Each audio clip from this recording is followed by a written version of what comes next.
Êxodo 3 e 4 nas próximas 2 semanas, hoje e a semana que vem, Deus permitindo. Difícil é exagerar a importância do relato de Êxodo 3 e 4, não somente para o povo de Israel, quem eram os primeiros leitores, qual era destinado em primeiro momento, mas também para nós como igreja, conhecermos nosso Salvador. Estes capítulos são muito importantes. Deus estava a preparar, se eu posso falar no presente, Deus está preparando o seu povo para que por meio de Moisés, Deus o leva de volta à terra prometida. Deus está a cumprir a sua promessa que ele deu primeiro a Abraão, depois a Isaac e depois a Jacó. E essa verdade que Deus cumpre as suas promessas já é grande lição. Deus cumpre suas promessas, e a maneira que ele faz isso, essa é a cerne, a essência, em primeiro momento, desta história no livro de Êxodo. Israel, ao longo da sua história, vai precisar lembrar disso. E nós? Será que não é importante para nós lembrar que Deus cumpre suas promessas, que Deus cumpre a sua palavra? Na grande arca da história da redenção, os hebreus têm que morar na terra prometida, tem que ter uma nação, tem que ter um reino que é deles. Então, a bênção prometida a Abraão vai vir por meio do filho de Davi, que vai nascer na terra prometida. Israel não pode ficar no Egito. E quando consideramos os primeiros capítulos de Êxodo, percebemos que não há faraó que pode resistir ao Yahvé, o Senhor. Então, todo este movimento no início do livro de Êxodo, uma nação forte sendo destruído por um povo perseguido, liberto agora, toda esta história vai terminar com a salvação que hoje nós celebramos em Cristo Jesus. Aqui nós celebraremos em instantes. A semente da mulher, bênção de Abraão, filho de Davi, que morreu na cruz. Esta é a bênção que chegou a nós. Isto também é razão mais do que suficiente para conhecer, estudar, apreciar estes capítulos. Ao longo do relato, observamos o que serve como forte alento para nós. Deus fala, Deus comunica conosco e Ele cumpre o seu falar. Esta é a questão que todos nós temos que responder. Aqui, com o ruído do ventilador nos nossos ouvidos, o soar em nossas testas, precisamos estabelecer esta verdade como base da nossa vida. Deus fala, Ele comunica conosco e Ele cumpre o seu falar. Esta é a questão que todos nós temos que ter estabelecido. Você já tem essa dúvida no seu coração? Você já passa tempo pensando sobre esta dúvida? Deus é confiável? Ele faz o que fala? Posso confiar minha vida a Ele? Jesus mesmo disse: nós precisamos construir nossas vidas na palavra dEle. Aquele que escuta a minha palavra e faz o que eu digo, Jesus falou, é como aquele que constrói sua casa em cima da rocha. Mas nós somos tentados a achar que a areia entrega mais. Então precisamos saber se Deus é confiável ou não. Duvidamos se isso é verdade. Somos tentados a voltar para a areia da sabedoria humanista. E esta é a questão que grita para nós: Deus é de fato confiável? Sua palavra se cumpre? Ele é digno de ser seguido?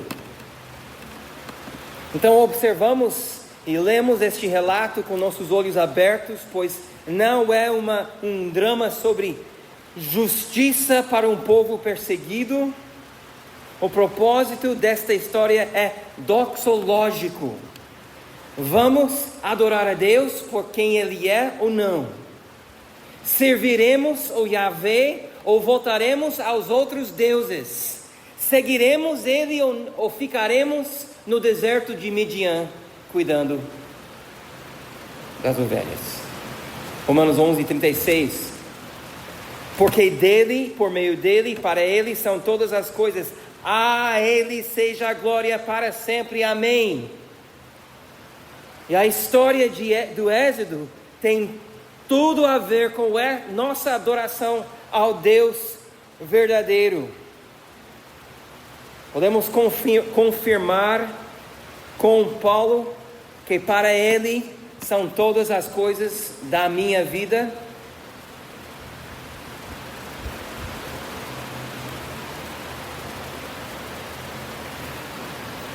Difícil. Mas isto é adoração em espírito e em verdade. Nós temos dificuldade com isso. Você tem dificuldade com isso. Então Êxodo 1-4 é para nós, para tratar do problema de doxologia errada em nossas vidas. A partir de Êxodo 4, ao partir para Êxodo 4, então nós queremos dar mais uma olhadinha de volta em Êxodo 3. Vem comigo, Êxodo 3, verso 1. Moisés apacentava o rebanho de Jetro, o seu sogro, sacerdote de Midian. Levando o rebanho para o lado oeste do deserto, chegou a Horebe, o monte de Deus. Ali o anjo do Senhor lhe apareceu numa chama de fogo no meio de uma sarça. Moisés olhou, e eis que a sarça estava em chamas, mas não se consumia. Então disse consigo mesmo: vou até lá para ver essa grande maravilha, porque a sarça não se queima. Quando o Senhor viu que ele se aproximava para ver Deus do meio da sarça, o chamou e disse: Moisés, Moisés. Ele respondeu: eis-me aqui. Começamos a observar que o chamado de Deus é gracioso.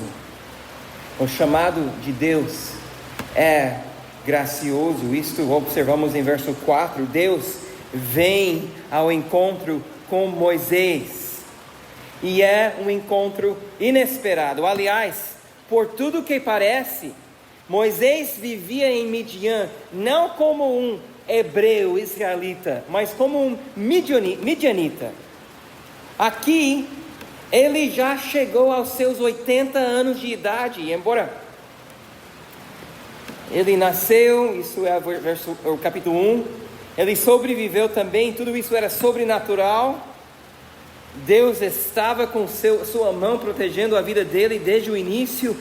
Moisés passou sua juventude, sua infância, como o filho de Faraó, não como um filho de Jacó.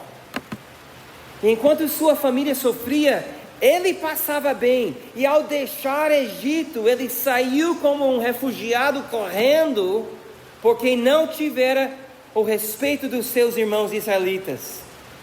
Ele era foragido, pois Faraó queria matar o seu neto adotado. E agora ele se encontra numa condição humilde como pastor, e deixa muito para desejar se este cara vai ser aquele que vai libertar o povo. Aqui ele não é aquela imagem de Moisés com o cabelo assim, com seu cajado e o mar se abrindo diante dele. Ele está cuidando de ovelhas no deserto. Será que Moisés lembrou quem era o Deus dos seus pais? Ele saiu do Egito com 40 anos. 40 anos, pessoal, faz muita coisa para a nossa memória. Não é por acaso que Moisés tem que perguntar: peraí, quem é o Senhor que está me mandando de volta para o Egito? Isto é, verso 13: quem é o Senhor que está me mandando de volta para o Egito? E em seguida, em capítulo 4, nós lemos como ele nem estava criando seu filho como um menino hebreu. Isso vai dar problema para ele depois. Mesmo assim, Deus chamou este Moisés. Este Moisés, derrotado, foragido, fraco, esquecido,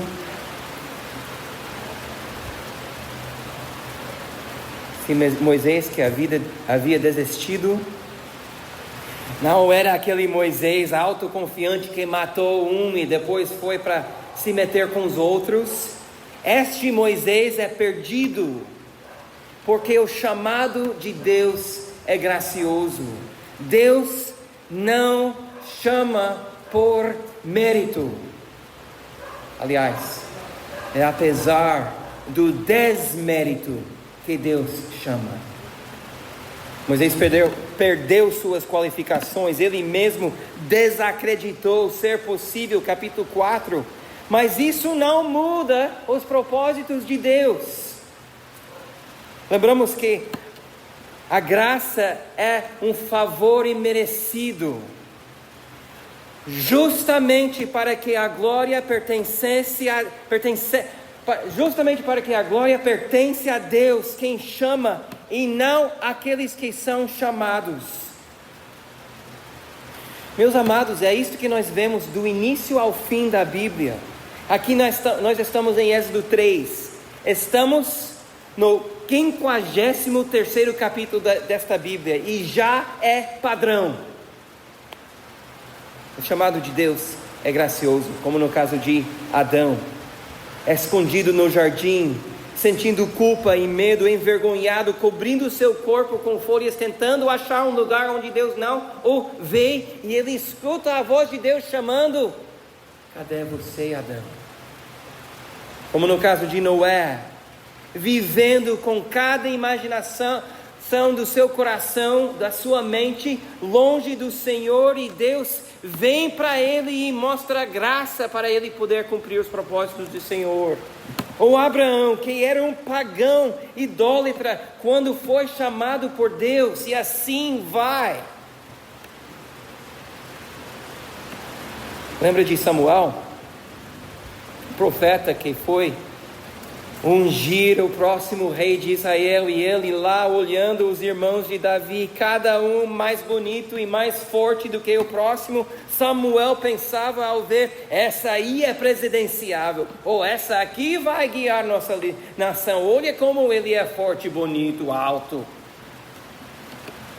Mas Samuel aprendeu que Deus não olha como os homens olham, porque o chamado de Deus é gracioso.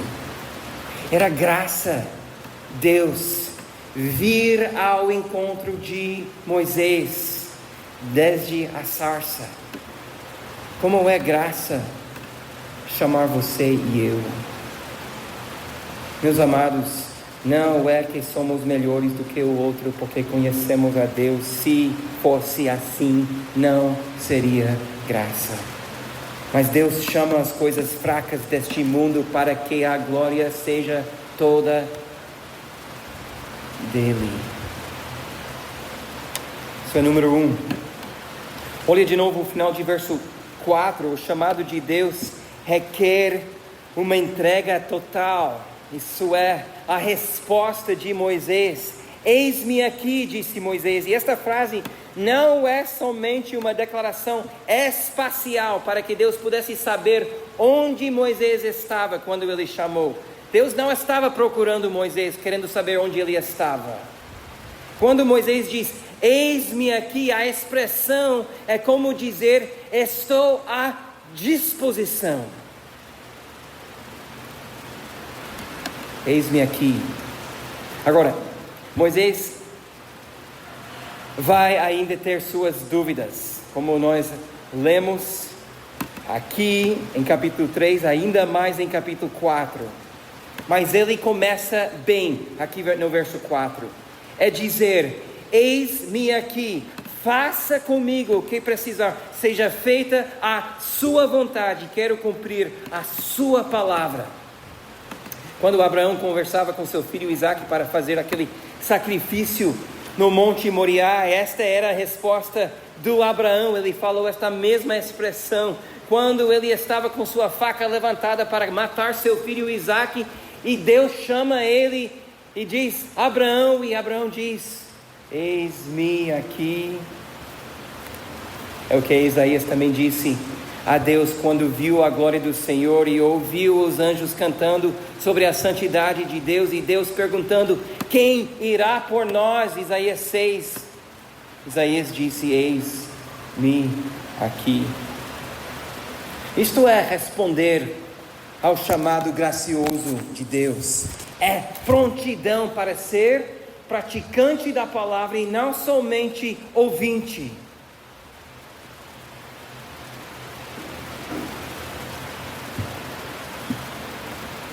Mas não é que nós dizemos isso uma vez no início e então podemos seguir a vida bem como queremos. Para quem segue o Senhor, escuta bem, para quem segue o Senhor,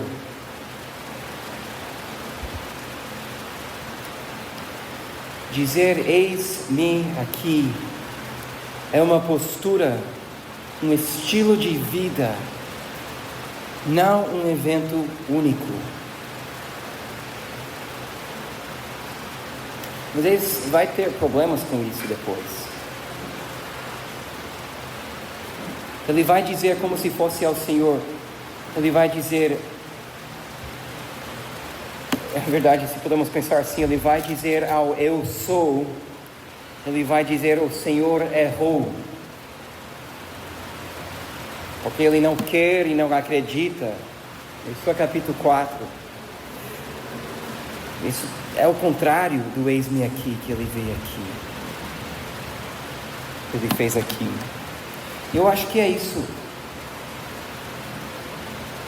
que o Senhor Jesus estava nos alertando quando ele disse que está errado dizer ao Senhor, eu te sigo, Senhor, mas antes me permita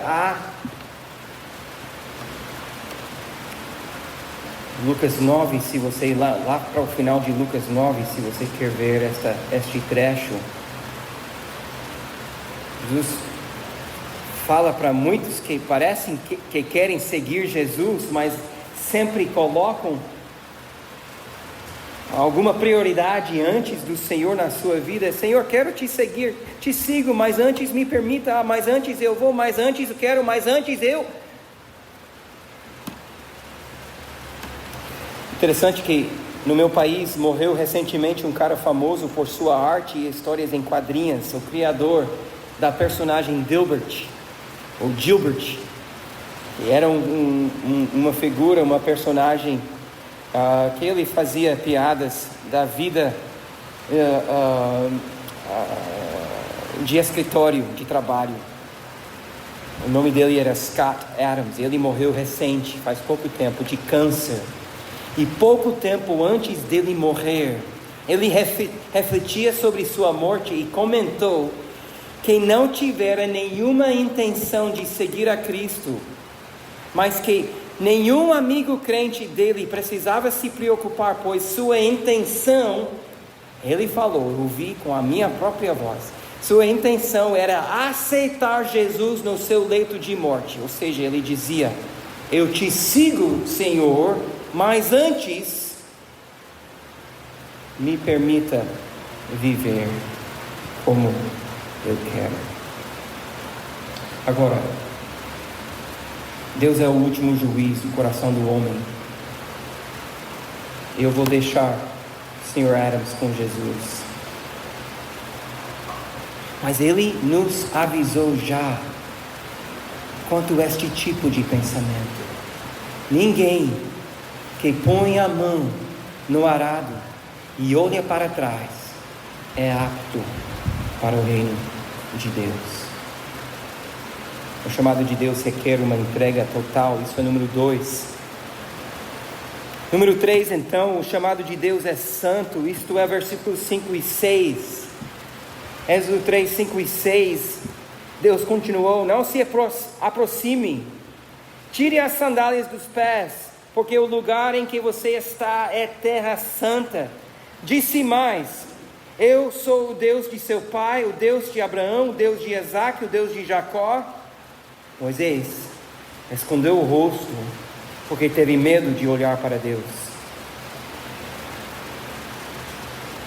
Agora, se Moisés tiver uma inclinação que o Deus dos seus pais era um Deus tribal, sabe, aquele Deus que nós adoramos aqui em nossa família, mas a sua família pode ter seu próprio Deus, que talvez seja mais forte do que o meu, mas vamos brigar e ver quem ganha. A gente vai saber qual é o Deus maior. Isso é um Deus tribal. Cada tribo tem seu negócio aqui.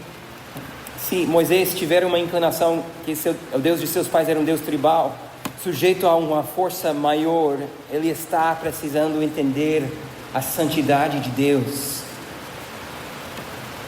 Somos, amados, inclinados a achar que Deus é o nosso amiguinho que luta por nós sempre que precisamos, ou talismã que ativamos com sacrifício, talvez uma oferta, talvez por uma participação no culto de ceia do Senhor. Tal Deus pode ser manipulado, atende às nossas demandas, mas o Deus que chamou Moisés era diferente, pois a primeira coisa que Moisés escuta é uma advertência que ele não deve se aproximar.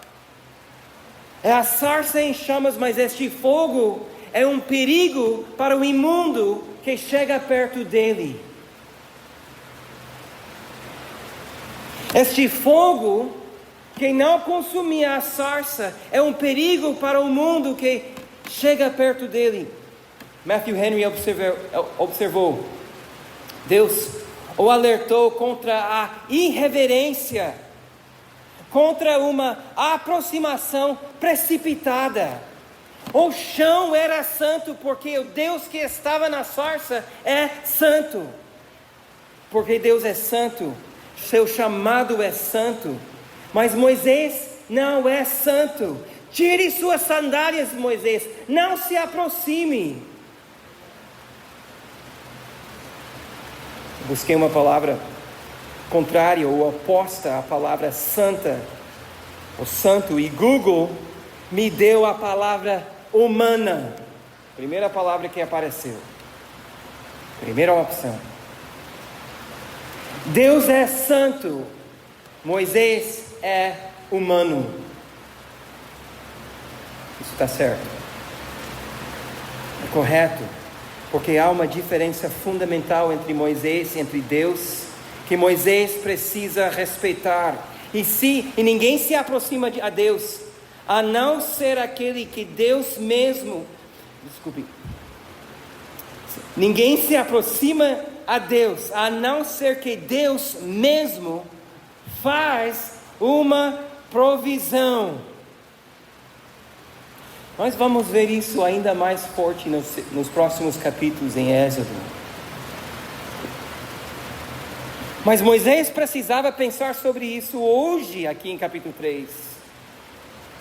Porque perdemos em geral o temor de Deus, que é um fruto de um entendimento errado sobre a santidade de Deus.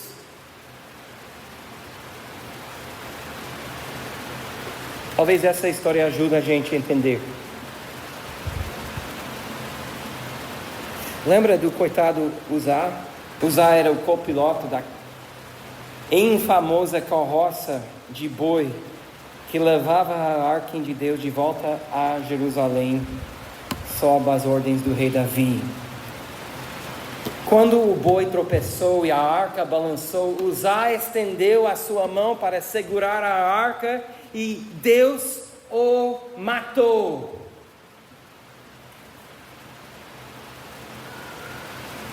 Na sequência, uma das razões que a gente percebe que a Bíblia conta uma história verdadeira é que Davi, que é o grande herói da história, ficou irado com Deus por isso. O cara está lá com a peça mais importante de toda a adoração da nação, vai cair da carroça. Deus não podia abrir uma dispensação especial para que Uzá podia segurar e todo mundo segue seu caminho. Eles queriam adorar a Deus, estabelecer o reino em Jerusalém. Davi ficou irado com Deus. Como eu fico desconfortável a contar esta história e talvez somos tentados a dizer: puxa Deus, severo não.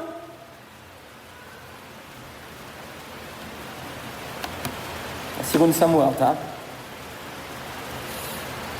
O autor explicou que o ato de Uzá era uma irreverência. O autor do livro explicou que o ato dele tocar a arca, o que era proibido, isto foi uma irreverência com a santidade de Deus.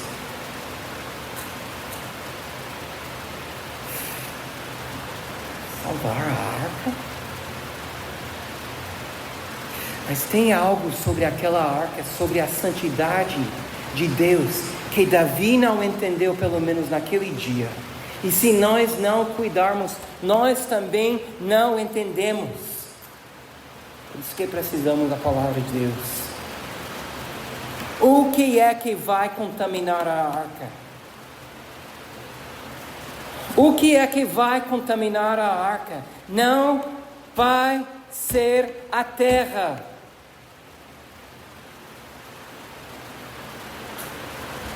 O que é que vai contaminar a santidade de Deus? Não vai ser a terra. A terra é indiferente.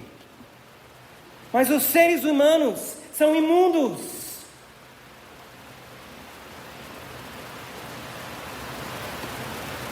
Não. Precisamos olhar para Moisés, sem sandálias, prostrados, com seu rosto coberto, e lembrarmos que se Deus não fizer um caminho para nós todos prostrados do lado dele, longe, também sem sandálias, com o fogo da sarça queimando o nosso rosto, porque o chamado de Deus é santo, pois Deus é santo.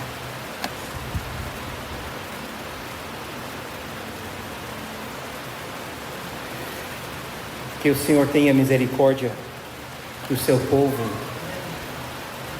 e a maneira leviana que nós pensamos ao respeito e agimos ao respeito dele. Número 4.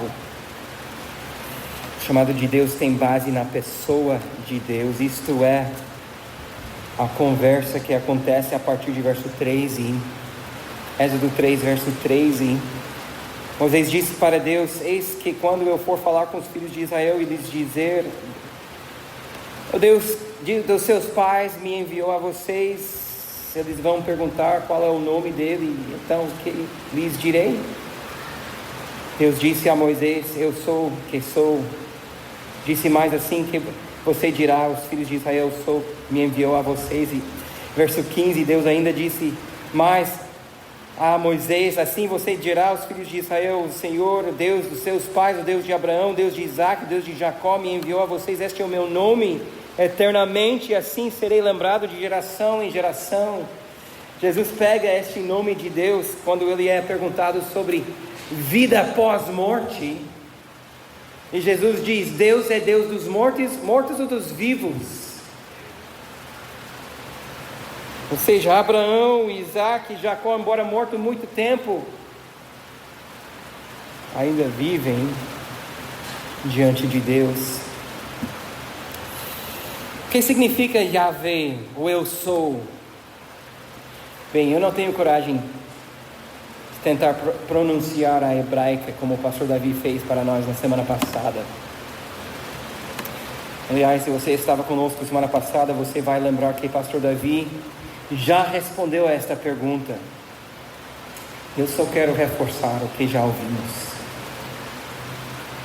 Se é que você vai confiar no Senhor, se é que você vai temer ao Senhor, ou vai esperar nele, se é que você vai entregar sua vida, pronto para esperar quanto tempo que for preciso para ele agir, é essencial que você precisa entender o que significa o nome Eu Sou.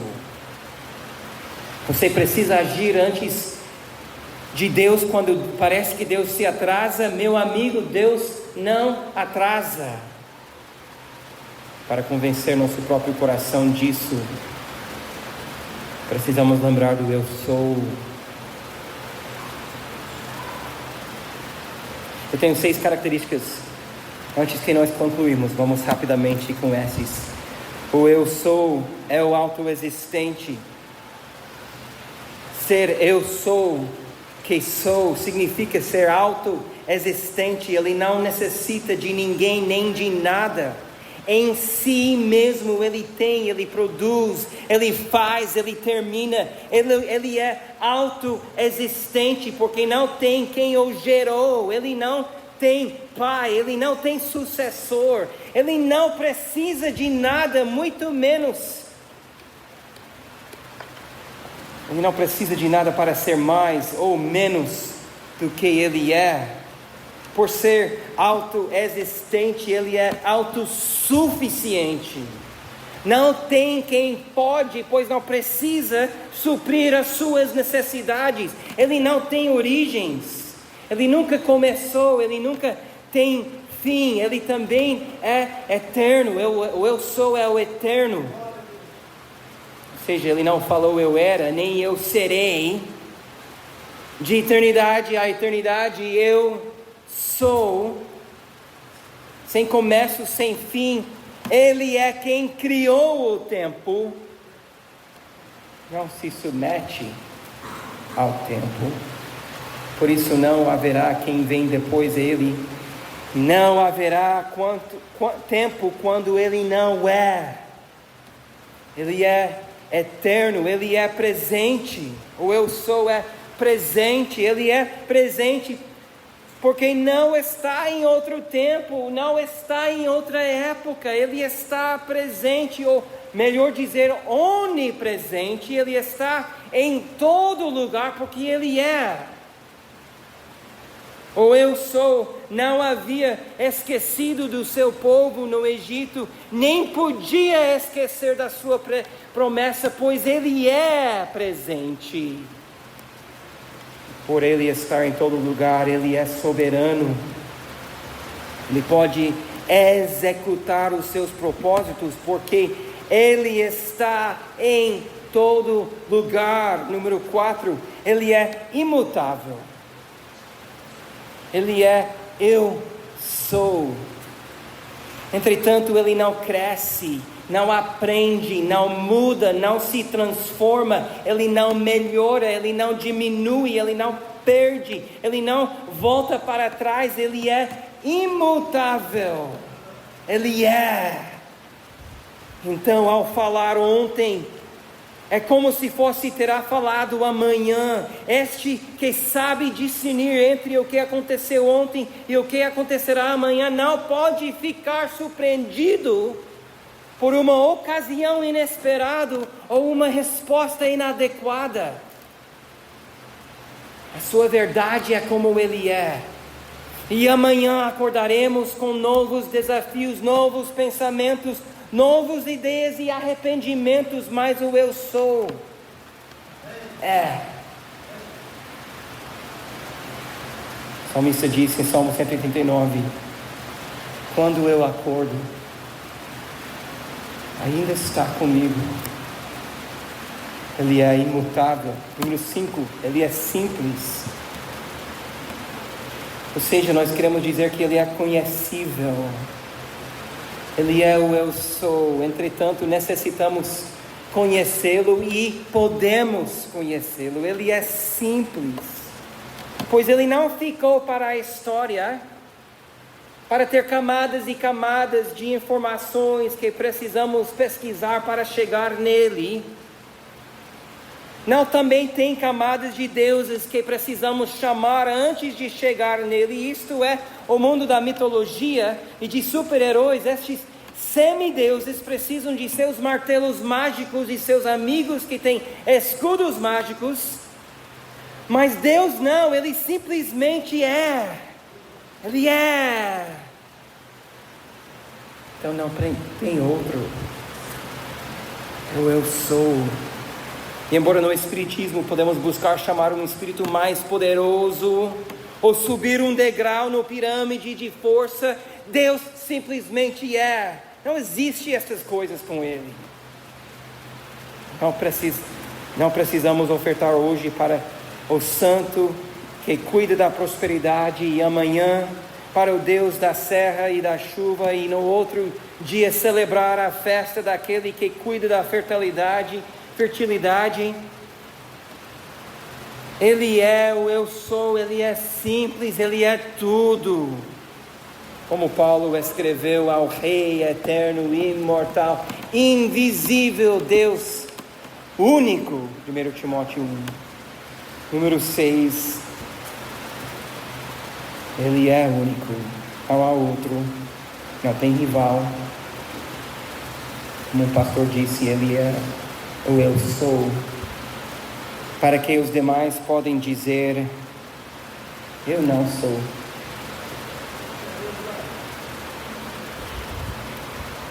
Moisés vai precisar lembrar disso.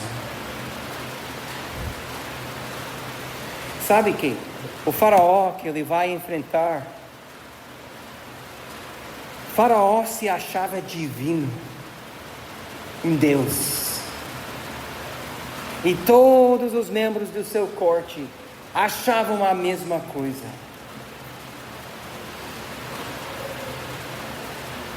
O faraó não é nada diante do eu sou, há um somente. Pronto. Moisés ainda tem alguma dúvida, como veremos. Deus vai cuidar das suas dúvidas, como Ele é bom de fazer. Mas antes de tudo, Moisés precisava saber quem estava o chamando. Será que este conhecimento não precisamos lembrar também? Este é o conhecimento que levará você a dizer para Ele, eis-me aqui, sem nada. Não um eis-me aqui, mas antes, deixa eu. Não um eis-me aqui, se o Senhor fizer para mim. Não, eis-me aqui no domingo à noite, mas deixa-me em paz na segunda, na terça, na quarta, na quinta, na sexta. Talvez eu volte a pensar sobre o Senhor no sábado, mas é mais provável que eu volte a pensar no Senhor no domingo. Não, um eis-me aqui não somente tira as nossas dúvidas. Quando nós conhecemos o eu sou de fato, mas nos incentivamos a dizer, eis-me aqui com abandono. Isso é a pergunta que você responde todos os dias. Amanhã você vai obedecer a Deus? Irmãos, como eu sou grato de ver alguns de vocês bem engajados nesta batalha. Vocês estão querendo seguir o Senhor, estão batalhando contra o pecado nas suas vidas, vêm para os cultos, fazem leitura da palavra, uma prática sua diária, compartilham o Evangelho com seus amigos. Você é um exemplo para mim, eu louvo a Deus por sua vida, você está crescendo em santidade assim. Amado, não tire seus olhos do grande eu sou. Ele vai lhe sustentar. Outros de vocês estão curiosos. Vêm aqui, acham interessante, mas não estão convencidos que isto é de fato o que você quer de verdade para a sua vida. Você precisa conhecer o grande eu sou, o Deus que não cabe no seu bolso, mas um Deus surpreendente, cheio de graça, de perdão. É Ele que você está procurando.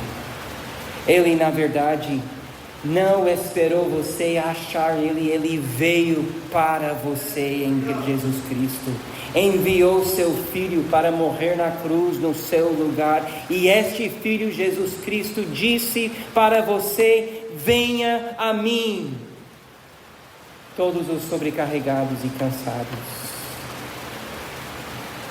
eu vos aliviarei. Se você procura portar seu fardo sozinho, continuará no cansaço da sua alma. Venha a Cristo. Irmãos, alguns outros de vocês estão brincando com o fogo da sarça.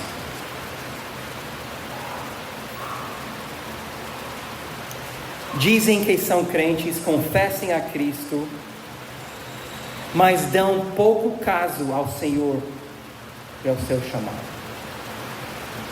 Em vez de dizer eis-me aqui, estão a dizer: deixa eu ver este negócio primeiro. Deixa eu traçar meu próprio caminho. Deixa eu inventar os meus próprios caminhos. Pessoal, Deus é gracioso, mas Ele também é um fogo consumidor. Cuidado ao sentir confortável tomando a ceia e cantando louvores, enquanto você pretende sair daqui e voltar para os mesmos pecados. Se é a sua intenção tomar a ceia e sair daqui para a mesma vida, você não deve tomar a ceia.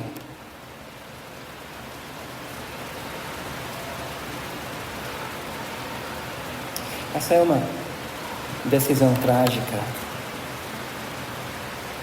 Recentemente um jovem saiu da nossa comunidade porque ele decidiu que não queria seguir a Deus, queria seguir seus próprios desejos. Sua decisão foi trágica, mas pelo menos ele estava sendo honesto. Mas se você pretende fingir que vai seguir a Deus e continuar com as mesmas práticas, abandonando os cultos, mentindo para seu chefe, manipulando seus colegas, brigando com seus filhos e seu cônjuge, visitando aquela site da internet, cuidado. Considere a santidade de Deus e lembre do grande eu sou. Jó precisava lembrar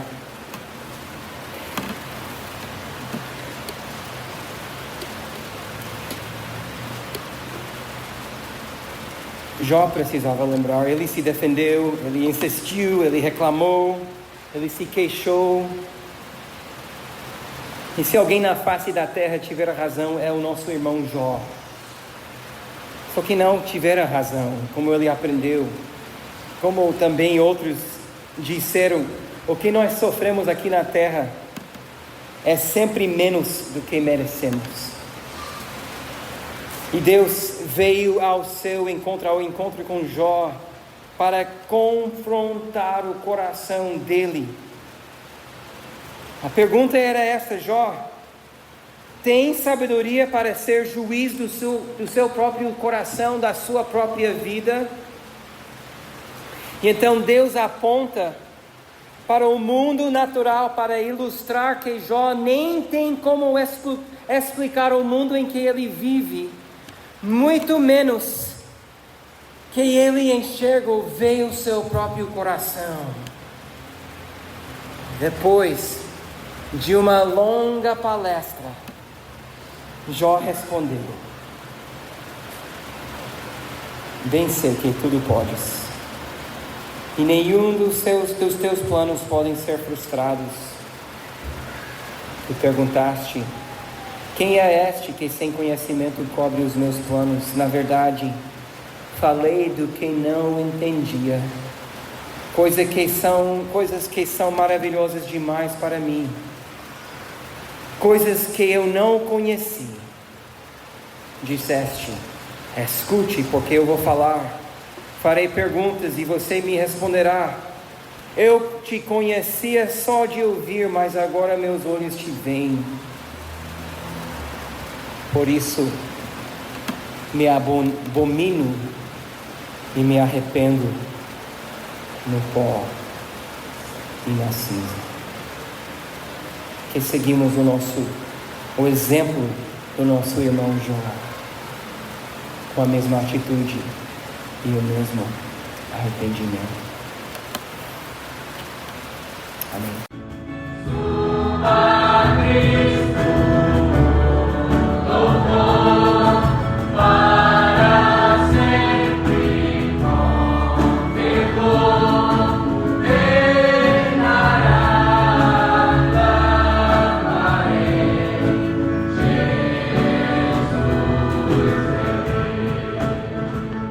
A Palavra em PH é o Ministério de Pregação da Igreja Bíblica Cambirela.